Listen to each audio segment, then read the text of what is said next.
Ladies and gentlemen, I'm Vinton AJ Hookes Jr., your local community reporter from Iowa Liberian Voice Social and Media Network. Tonight, we are here celebrating the 3 days birthday party of Mr. Baysah Tennih. And now, standing on my immediate right is the former president of the Liberian Association, Mr. Tarplah Coleman. How are you, sir? How are you, Mr. Host? How you been doing? Oh, I've been doing good. Been going. Yeah. Well, you see tonight we came over here to celebrate with Mr. Tennih. What is your impression of this whole 3 days birthday bash? Well, Mr. Host, I want to say thank you first for the quick interview. It's always good when Liberian people get together, irrespective of the occasion. So I'm glad to be here. I'm glad I'm part of this occasion. Okay. I wish Mr. Tennih well, and 50 more years to come. That was well said. Well, let's switch gear a little bit and talk about some community issues. We see the current leadership team has been pretty much leading the community for about 9 to 10 months, and they pretty much ran on a platform of giving back to the community, and they also ran on a message of providing improving leadership across the state of Iowa within the Liberian community. What is your overall impression about the association since they took over since the new leadership team took over? What is your overall assessment of how things are going? Well, I really thought that would have been your second question, and about the community. I'm glad you coming to an expert. Well, right now my overall assessment of the community is that there's a lot of opportunity to do good things, but we've left a lot of rooms for errors, and I think a lot more can be done as far as the community is concerned. But notwithstanding, we all can do it, not just the administration. There are some things we need to get back to. We need to get back to the basics. We need to become community leaders instead of for-profit leaders, and that's how I say. That's my message to the current administration. I mean, I don't want to grill the administration because it's just 9 months into the administration, but I think there are a lot of rooms for improvement, and I think the administration need to kind of get down to the basic, becoming community leaders. Well, we also see that this current administration ran on these premises of giving back, developmental programs. Do you think have they delivered on that promises? Well, to be frank with you, as you know, I've been here, went back for the past 4 months, 3 or 4 months, and it's hard to make that assessment. But from my own personal survey, I think the state got a lot more to do to meet some of those goals.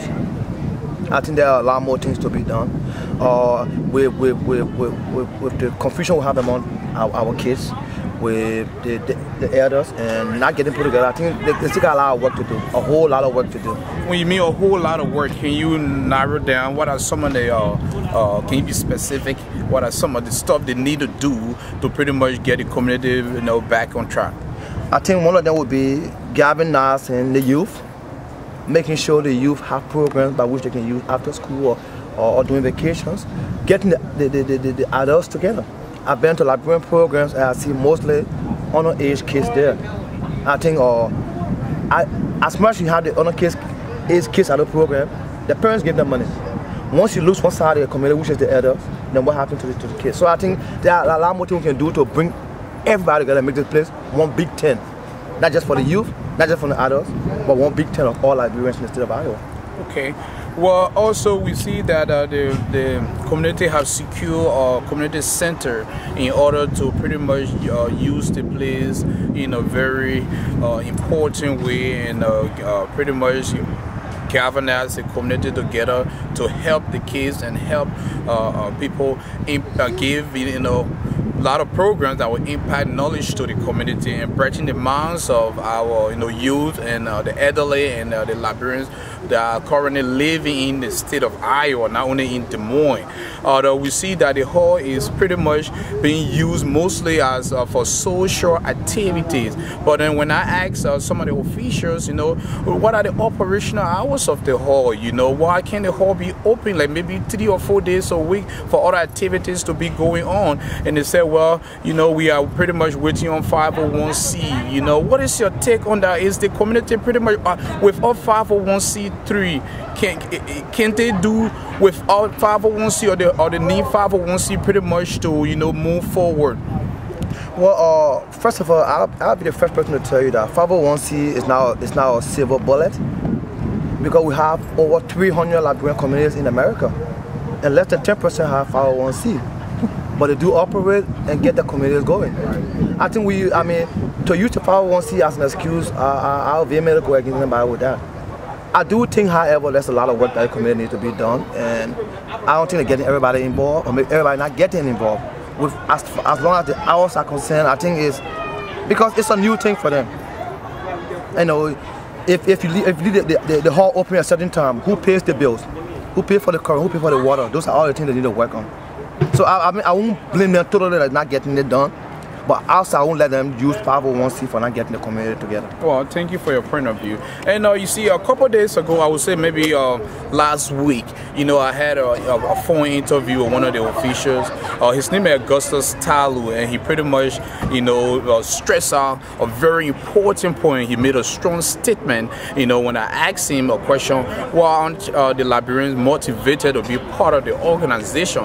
And he stated, as I quote, he said that when leaders become too powerful than the community or members of the community, that leads to dictatorship, and that leads to people, you know, pretty much reluctant to get involved. What is your take on that statement from Mr. Talu?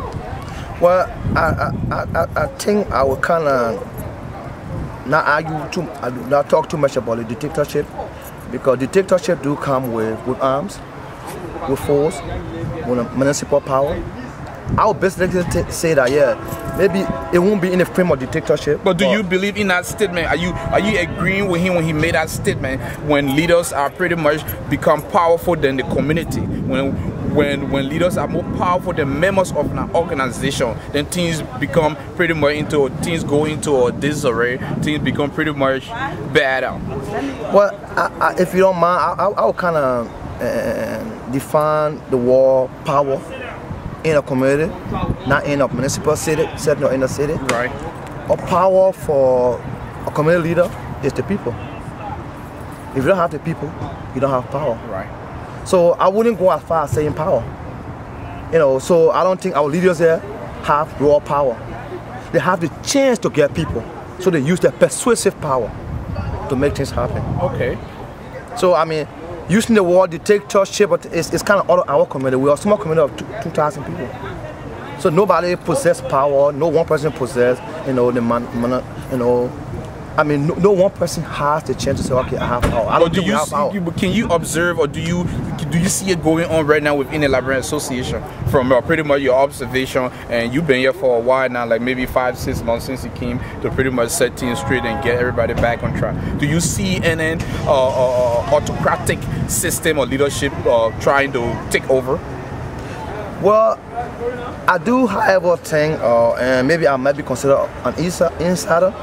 I do think that there's a little clash of power among the leaders, not just among the leaders, but also the non-elected community leaders.